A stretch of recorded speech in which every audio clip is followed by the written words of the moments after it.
Hello guys, welcome back to Christian Finance for your daily financial content. And today we're going to be covering the one and only Michael Burry. He's the one that predicted of the 2008 housing market crisis. Very few people saw it coming and he was one of them.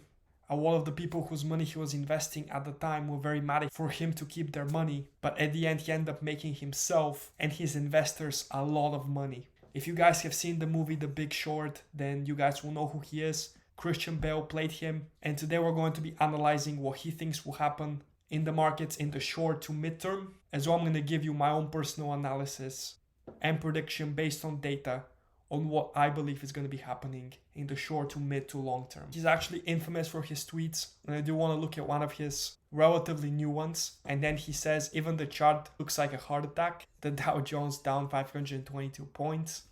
And that, if you really break it down, he's talking about this point when back in June, we hit a low in the markets. And then as we were rising back up, everybody was thinking, hey, we're out of trouble. We're going to go back up without any problems. But now we're actually pretty much lower than we were back in June. And personally, myself, as well as a lot of experts, such as Michael Burry and a few others we're going to look into in a little bit, are all predicting that in the short term, we're going to be heading lower. If we look at Bitcoin, it's actually even worse. Now we're approaching that 1 year mark of when we actually hit the all-time high of 69,000. And now at 20K, we're at about a quarter of the price that we were back then. And obviously that's a riskier asset. So in a downturn time, anything that's riskier is going to be going down lower. And then in the bull market, riskier assets such as tech stocks, crypto, they're going to be rallying the most. Now, a lot of people might be like, okay, I know we're in trouble sometimes, but why is this happening? So there's actually a few reasons why right now in the macroeconomics, so that just means worldwide, everybody's struggling economically, right? And that's just because right now we have the war happening and the effects are particularly bad in Europe, but it's really hit the world economy, just the war alone.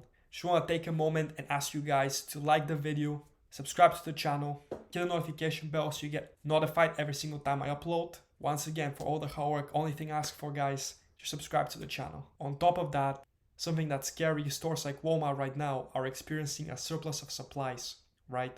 And you know it's scary when stores like Walmart and Target, the two cheaper alternative stores, are struggling to sell goods in a downturn economic time. On the other hand, right here, we have a rapid increase in interest rates, right? Since pretty much February of this year, the lowest we've been at was 7.9, and obviously the peak in June of 9.1%.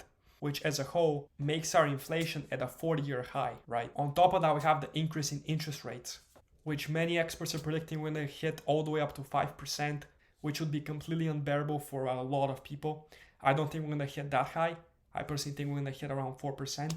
We'll have to wait and see to see exact numbers. And on top of everything, we still have pandemics going on in different places at different times.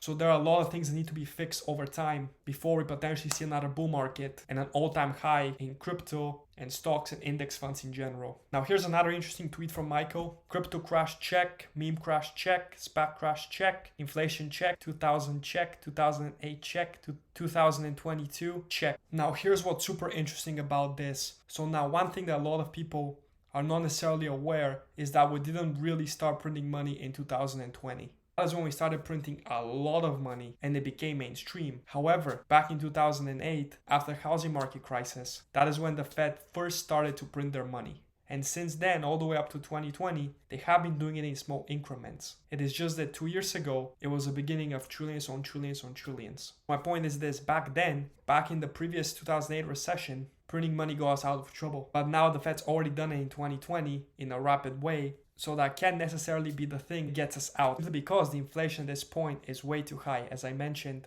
up to 9.1% year over year is just way too much at a 40-year high. So something rapid needs to change. And it's a lot of these little factors that I just talked about. They need to get fixed one by one before we move into good economic times once again. Now, I do like to end the videos with a little bit of good news. I know we're in tough times, so majority will be negative, but the good news is the greatest investor of all time, Warren Buffett, this year, when everything has been at low prices, he has been accumulating a lot of assets, right? And last year, when everything was near an all-time high, or near an all-time high, he was either selling or holding. My favorite quote by him, and the one that he clearly lives by, be fearful when others are greedy, and be greedy when others are fearful. Just remember, right now is the time for you guys to do your research and really be prepared for the next bull run and really position yourself the best way so you're able to take advantage of the tough times, right? Most millionaires and billionaires are made during recessions. Remember that. Do your research on whatever you're doing, whatever you're investing in. I have plenty of videos on these things, plenty of other good YouTube channels, other resources as well, and position yourself and your family in the best position for the upcoming bull market, which with time will come. And with that, guys, I just want to ask you once again, like the video, subscribe to the channel. Let me know other similar content you'd like me to do next in the financial space. And as always, stay diversified.